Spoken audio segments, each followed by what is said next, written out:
What is a communications satellite? Let's go to Asia Satellite Telecommunications Company Limited, or AsiaSat for short, and find out more.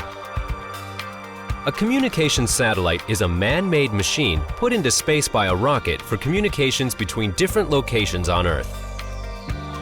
In general, communications satellites are designed to orbit the Earth in one of the three basic orbits: geostationary orbit, GEO, medium Earth orbit, MEO, and low Earth orbit, LEO.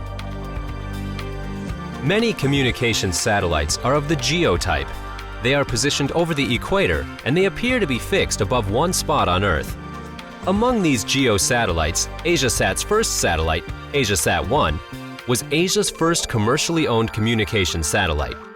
It was successfully launched into space by the Long March 3 rocket in April 1990 from the Xichang Satellite Launch Center in Sichuan, China. AsiaSat today has a fleet of 6 in-orbit satellites placed at 4 different orbital locations, all of them providing services over the Asian landmass. A new satellite is being manufactured to further expand the satellite fleet. Together, these 6 satellites carry over 700 TV and radio channels. They have footprints over 80 countries and regions, reaching up to 2/3 of the world's population. AsiaSat has procured its satellites from the United States. The cost of building and launching one of these satellites is estimated at $250 million, and it takes about 3 years to build a new satellite. Let's take a look at how a satellite is launched into space and the geosynchronous orbit in particular. After manufacturing and testing, the satellite is put into the fairing of the rocket.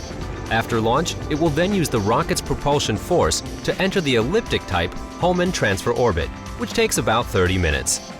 It will take 5 to 10 days to perform a transfer to reach a circular geostationary orbit. On the geostationary orbit, the satellite will be moving at the speed of 3.075 kilometers per second, which is about 3 times the maximum speed of a rifle bullet. Finally, the communications satellite is located at its final position for operation, about 36,000 kilometers above the equator, almost 1/10 the distance between the Earth and the Moon. After 1 month of in-orbit testing, the satellite is ready to go into service.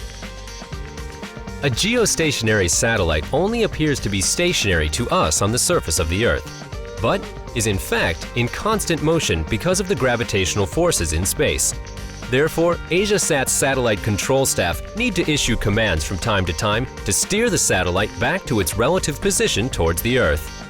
They also need to adjust the orientation of the satellite using the attitude control thrusters aboard. Generally, a communications satellite uses either chemical thrusters or ion thrusters for the slight adjustments.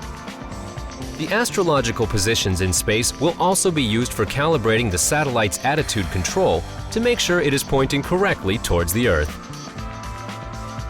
Let's take a look at an AsiaSat satellite to get an idea of the satellite structure.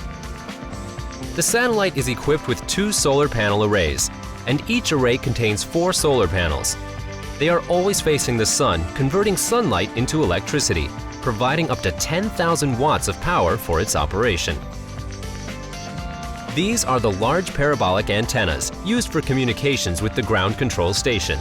They are mainly responsible for receiving and transmitting various communication signals, but they also receive work commands from ground control. The small parabolic antennas and feed horns are responsible for transmitting and receiving information at different frequencies. Other hardware on the satellite includes radiator panels. Their function is to dissipate heat generated by the electronics on board the satellite. Traveling Wave Amplifier Tubes, TWTA. They are used for amplifying the signals for transmission. Spacecraft communications electronics for processing information throughout the satellite. Onboard thrusters for making adjustments of the position of the satellite. And the propulsion tanks. In the next 2 episodes, we will talk about satellite transmission technology and how a satellite can be used for UHD broadcast effectively.